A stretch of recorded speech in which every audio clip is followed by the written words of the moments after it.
Questions. Mahirap daw bang kumuha ng bahay kay Pag-ibig Loan? So, ito, madalas ito itanong sa atin kung mahirap daw bang kumuha ng bahay sa Pag-ibig, especially kapag, syempre, maliit lang yung sahod mo.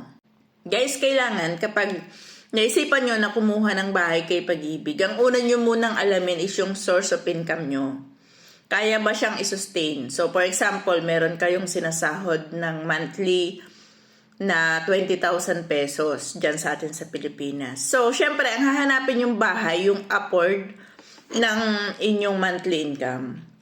Yun yung unang-una. So, second na gagawin nyo, for me ito based on my own experience, ang second yung gagawin is, itry nyo na mag-ipon ng 6 months to 1 year na halimbawa, ang inyong sinasabi nila na monthly amortization mo is nasa 6K. Itry mo na mag-ipon ng 6K sa loob ng isang taon. Ibig sabihin, monthly magbabayad ka ng 6K. So, kapag na-survive mo siya, ibig sabihin, hindi ka mahihirapan, hindi ka magkakaroon ng problem. So, yun yung possible na positive na pwede kang kumuha ng bahay. The third one is, kailangan mo rin mag-prepare ng iyong reservation fee. So, after ng preparation ng iyong reservation fee, dyan ka na pwedeng maghanap ng bahay.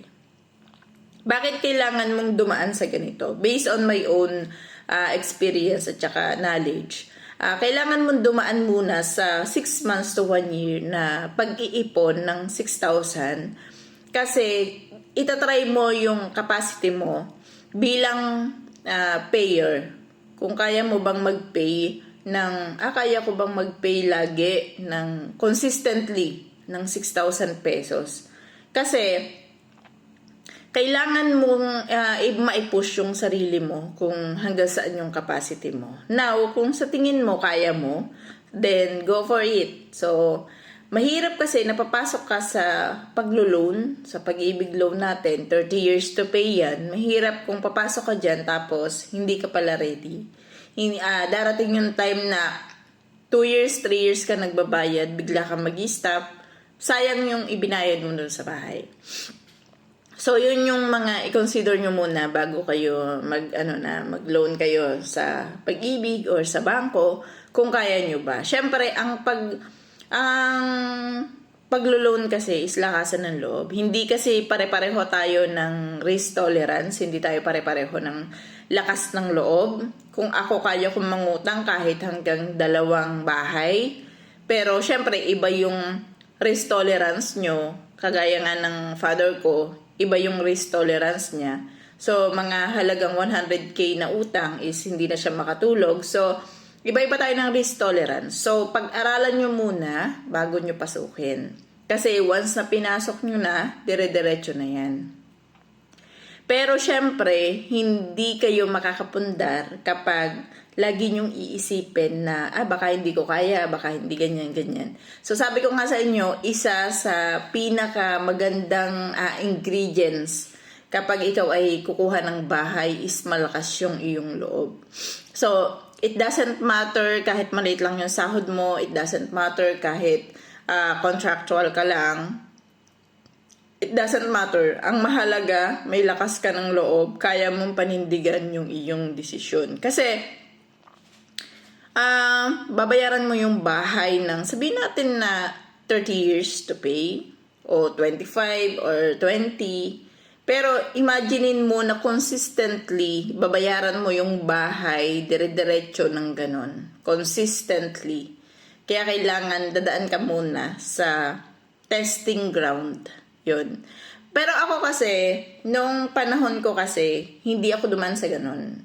Pero syempre, kung ako yung nasa sitwasyon ko noon before, is siguro dapat pala ginawa ko muna. Pero meron kasi akong lakas ng loob. Malakas kasi yung loob ko na kahit hindi ko alam kung okay ba, ganito. Ganon. Hindi ko alam, pero lakasan lang ng loob. Wala namang mawawala sa akin eh. Parang ganon. Kasi single naman ako, ganon. Yun yung iniisip ko before. So, it depends upon nyo naman. Kung okay sa inyo, so walang problema. pwede naman kayong kumuha kaagad kahit hindi nyo itry yung risk tolerance nyo, kahit hindi nyo itry yung sarili nyo, pwede kayong kumuha kaagad. So, much better nga na makakakuha ka agad-agad, di ba, ng bahay. Kasi, pag kumuha ka kaagad ng bahay, syempre, next year, medyo mataas na yung value nun. Next year, mataas na ulit yung value. Parang, way back 2017, yung mga TCP or total contract price ng bahay is nasa 1M lang. Ngayon, kung titingnan mo, ang total contract price ng bahay, mga nasa 1.5 na to 2M.